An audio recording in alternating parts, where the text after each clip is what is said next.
This video is brought to you by patreon.com/worsttake. Get access to exclusive live streams and Discord servers, on-screen shoutouts, and early access to some videos when you join now. Help make sure that we can continue to make content like this by supporting the Patreon. Links are in the description down below.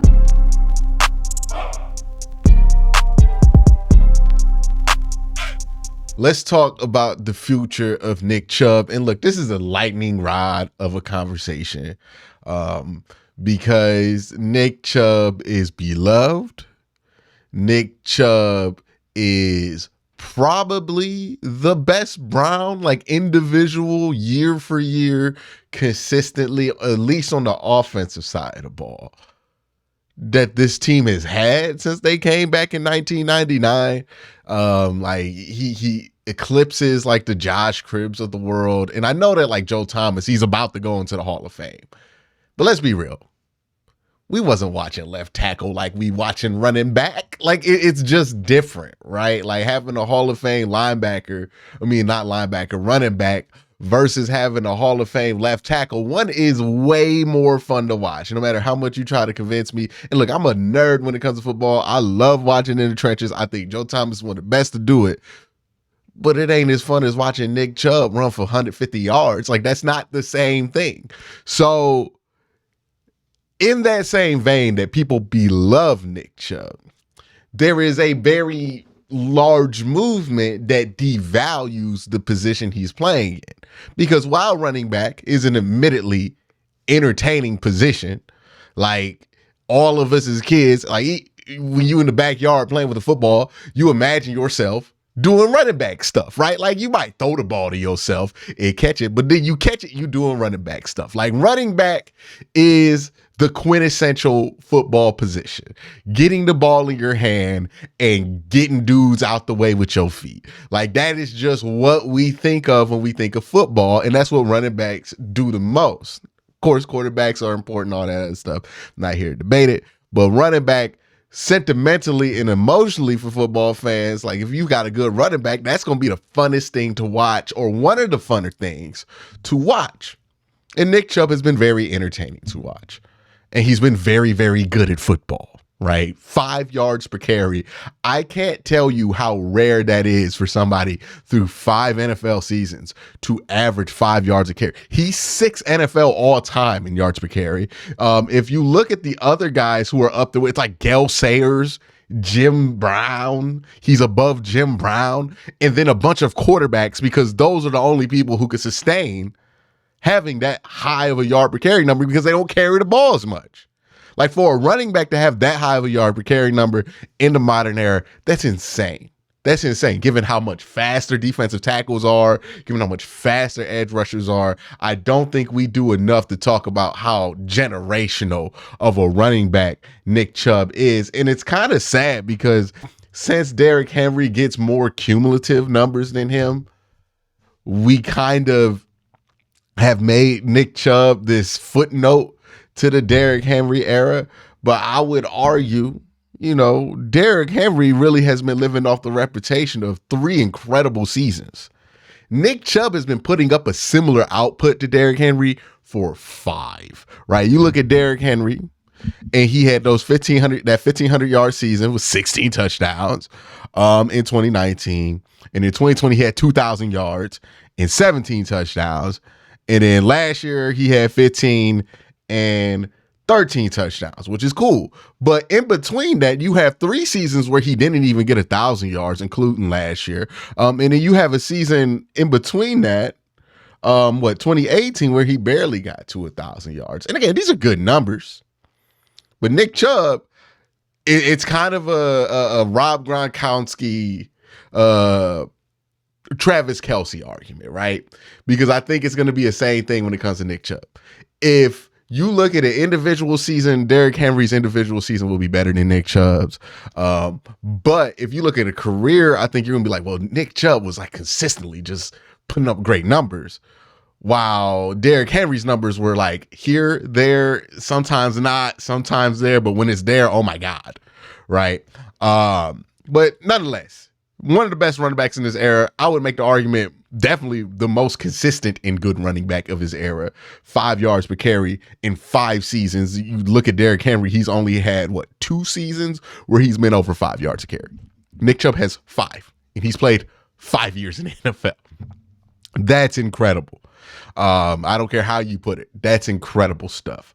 But the question with Nick Chubb isn't about what he's done. It's not even really about what he's going to do this year or next year. It's about the future. And that's what kind of gets polarizing about Nick Chubb, because as much as we love him, as much as he's been a great running back for this team, he does play running back. And there is a inescapable reality at the running back position, especially for Nick Chubb. And the reason I say especially for Nick Chubb has nothing to do, well, it has something to do with his injury that he had in Georgia, but not necessarily just because he had that knee injury.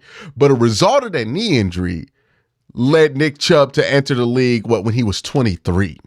It's really old for a running back to enter the NFL. If you wonder why Nick Chubb fell into the second round despite being a very good running back in college, part of it was that knee injury. Another part of it was that he would be starting his NFL career at age 23, which is pretty old. Like if you look at Barry Sanders was 23 in his third year in the NFL.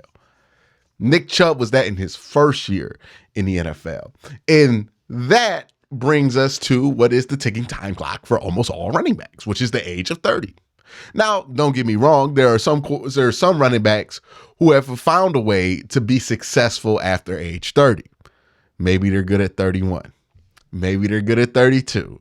I mean, after 32, it's a toss-up, right? It's not like quarterback where you give guys until they're like 35. This is a position where once you turn 30, the reality, the math, and everything else changes on you because, like most other skill positions, 30 is the cutoff point. And there is evidence to support even for somebody like Nick Chubb. And my biggest argument against just saying, hey, he's going to turn 30, get rid of him, that I've heard, has been we're basing Nick Chubb and his future off an average of all running backs when he's been an outlier his whole career. It's hard to measure somebody against an arbitrary bar that everybody has set when he has not been like everybody his whole career. So if we look at guys who are exceptional, how long did it take them to fall off? You look at Emmitt Smith. Emmitt Smith really didn't fall off significantly until he was 31 going into 32, that 2000 season in Dallas. And then after that, he was a significantly less productive running back. And then you dip into his last couple of years in Dallas and Arizona. Frank Gore is somebody who was pretty much the same guy until about age 31, and then he had a little bit of a drop off and never really was the same again. While being very solid, he just was never Frank Gore again, in the way that we think of Frank Gore. LT, LaDainian Tomlinson. He was somebody who was really, really good. We forget how really, really good LT was. But after he turned 29, wasn't the same guy. Then we can look at somebody like Adrian Peterson, who was really, really good, had a 1,400-yard season at age 30. And then after that, fell off a cliff. Like there's pre-2015 Adrian Peterson, and then there's post-2015 Adrian Peterson. They are two completely different players. One is AP, and the other one is Adrian Peterson, running back for whatever team he played on at the time. And I think he played like a couple years ago. Crazy stuff here. But that's kind of the reality we keep running up against with running backs is after 30, even for the great running backs, it becomes a crapshoot. I mean, like Jim Brown didn't play past 30 for a reason. Barry Sanders, did he play past 30? No, he didn't play past 30 for a reason.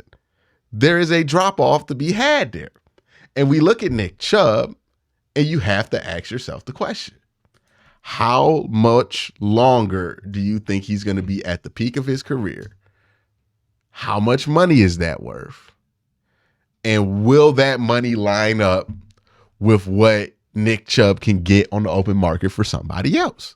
It's a very difficult conversation to have because, one, I don't know who's paying new running backs out there. But the one thing with running backs, they usually don't get to the market until after 30. Like guys like Derrick Henry, guys who are deemed franchise level running backs, they don't really become available. Like Zeke took forever to become available. It's usually until after they're 30. But Nick Chubb right now, he's going to be entering 2023 at the age of 28. So that means he's under contract for this year and I believe next year. So when this contract's up, he will have been 28 for the 2023 season. The 2024 season, he will be 29. And then we're talking about re-upping with the dude at 30. And this brings to the point of this video, and the point of this question is, at that point, do you keep Nick Chubb?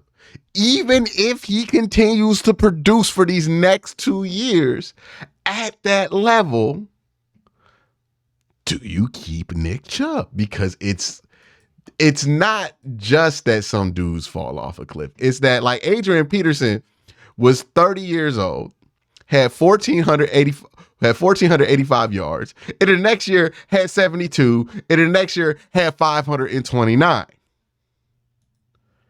These guys can fall off a cliff sometimes, right? LT went from 1,474 yards at age 28 to 1,000 yards, 1,100 yards at age 29, pretty good, to 730 at age 30. Went from averaging 4.7 yards per carry to 3.3. He was done. And I know people are going to point to running backs take less carries now. It's not the same age process, but there's no evidence that taking less carries has really done anything to counter the aging process. And I would like to remind everybody at home, turning 30 is still turning 30. Like, whether you playing football or not, your body ages. Like, this has been one of the weird nonsensical arguments I hear all the time is like, hey man, I know he's 30 or 31, but he spent the last 2 years injured, so he has fresh legs. No, like, whenever you hear that kind of an argument, it's kind of silly to me because, like, you still age, dog, whether you're playing football or not. Like, I'm not forever 18 because I ain't been playing football. Like, that's not how that works. You still age. So, Nick Chubb, whether he's had a bunch of carries or not, and look, not having the carries makes it more possible that at 30, he's not going to be cooked. At 31, he's not going to be cooked. But by the time he gets to 32, it's almost like a law. He's going to be cooked at that point, unless, like, he does something incredible that we've never seen. It's more likely he's going to be cooked at that point. So the question is, one, if you're Nick Chubb, how long do you want to play? Do you see yourself retiring at 30? Or do you feel like you could play forever? I don't know the answer to that question. If you're the Browns, here's why I think it's the most likely scenario when it comes to the future of Nick Chubb. And some people are going to be accepting of this. Some people are going to hate this because they don't even think he should get to the end of this contract. And some people are going to hate this because they think Nick Chubb should play for the Cleveland Browns until he's 40. And I understand all of these arguments. Here's what I think is going to actually happen. He's going to play out this contract and get a franchise tag. And after that franchise tag, it's going to be all bets are off. I don't think they extend him after the franchise tag. I think Nick Chubb has 3 seasons left with the Cleveland Browns. Whether he retires after that or whether he tries to get another deal after that is unknown. But I think for the Cleveland Browns, if you're a Browns fan, I think we got 3 years left of Nick Chubb. Hey, what's up? I want to thank real quick the people who have already joined the channel memberships. I mean, I think I already got like 9 or 10 people in here. So I just want to give them a quick shout out. Shout out Mookie, John, Greg, Trey, Fat Boy, Max out. That's what he put in there, by the way. I'm not being mean. That's what he put in there. Max Out Dojo, Alice Smith, Soul Train, Michael Stone, Ray Rags, and David. Want to thank you all for joining. If you want to join, you get badges. The badges go next to your name when you comment under one of my videos. It starts with like the helmet stripe, so like the orange background and like the classic Browns helmet stripe. But the longer you stay a member, you get more and more different options. So your badge upgrades over time, all the way to where if you stay with me for a year on memberships, you get the elusive white helmet stripe, right? So, you know, that's pretty cool. You get some exclusive emojis. If you just want to show some support, get a nice little badge next to your name, you could join the channel membership, and I really appreciate it. Or if you're already doing the Patreon, this is a little bit too much for you, I understand. You know, I'm not forcing you. The videos are still going to be uploading, whether you join or not. But if you want to show your appreciation, that's a great way to do it. Now we can get back to the video.